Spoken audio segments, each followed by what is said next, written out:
Hola, ¿cómo están? Buenos días. El pastor Enrique Borja de Iglesia La Mesa.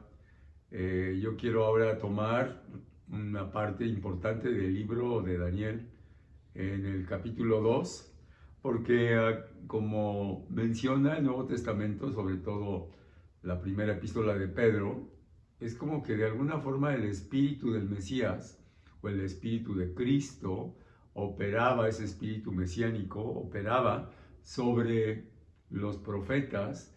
En ese caso obviamente operaba sobre Daniel, muy importante. Y entonces algo que sucede es que este es un espíritu de gobierno, este es un espíritu que tiene visión, que mira hacia lo que viene del reino futuro. En ese tiempo futuro, 600 años antes de la venida de Cristo. Ahora, el capítulo 2 nos enseña que obviamente el Señor está en control, pero vislumbramos al Dios de la historia, al Dios que administra, el que en su economía dice, es la hora de revelar algo más de mi plan. Y en este caso vemos cómo se va a clarificar y se va a anunciar en este capítulo 2 específicamente no solamente la venida de ese Mesías y del reino, sino del triunfo. O sea, está anunciado, el capítulo 2 es así, tiene mucho contenido de las cosas finales. Y aquí vemos tres aspectos del carácter de Dios en acción. Número uno, Dios es soberano. Número dos, la omnisciencia que tiene Dios de todas las cosas. Pero quizás el que para mí es el que es el más obvio, muy evidente, es la gracia de Dios. ¿Y por qué digo la gracia de Dios? Porque el Señor hace algo extremadamente sorprendente. Desde mi punto de vista, Dios nos sorprende a todos porque escoge a Nabucodonosor como instrumento para revelar su propósito futuro.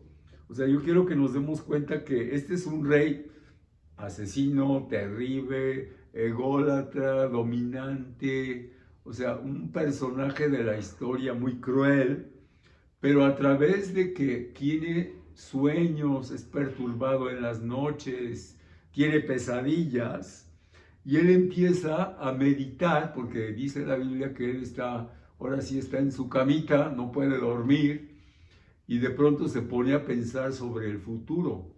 Pero a lo que yo quiero que nos demos cuenta es cómo Dios escoge a este personaje, porque podía haber sido otro Dios, a lo mejor con un poquito más de calidad moral, una persona a lo mejor uno diría más lista para recibir este mensaje, pero es Él a quien Dios escoge, y eso es lo sorprendente. Pareciera ser que a pesar que esta situación, recuerden que cuando el rey Nabucodonosor tiene el sueño, él está perturbado, se despierta y entonces de pronto llama a todos sus consejeros, a sus chamanes, a sus magos, a todos los caldeos, y entre esos obviamente tienen que llegar Daniel, o Daniel es enterado, y él básicamente dice, o me dicen lo que soñé y me dicen el significado, si no van a ser descuartizados. Y nada más leyendo un poquito cómo lo hacían, era de una de las formas más crueles. Ellos lo que hacían para descuartizar a un ser humano es que bajaban 4 árboles con una cuerda, ataban a la persona a esos árboles de alguna forma, lo colocaban y entonces de pronto soltaban.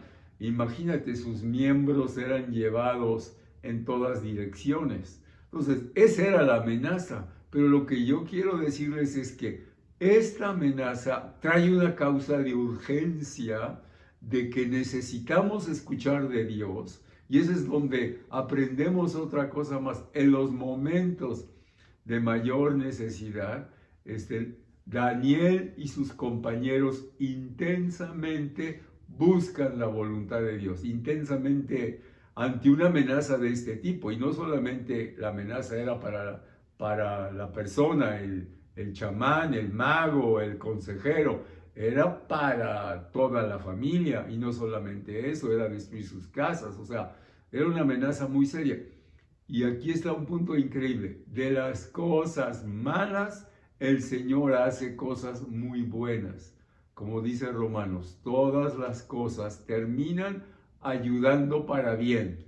¿Y qué pasa? El Señor se revela y Daniel recibe la revelación de Dios. O sea, yo te animo, todas las cosas que aparentemente uno cree que tienen un final feo, el Señor las cambia de una forma increíble. Entonces, dos pensamientos: la gracia de Dios, así como escogió a la samaritana. ¿Quién se imaginaría que la samaritana, que Jesús se encuentra con ella, le diría que la hora venía y ahora era cuando los verdaderos adoradores adorarían a Dios en espíritu y en verdad? Personas que uno diría no merecen recibir estas cosas, esta revelación, pero sí es Dios que en su gracia se manifiesta en Nabucodonosor, se manifiesta en esta mujer y le revela de alguna forma el plan futuro de la gracia de Dios que venía a través de la encarnación de Jesús.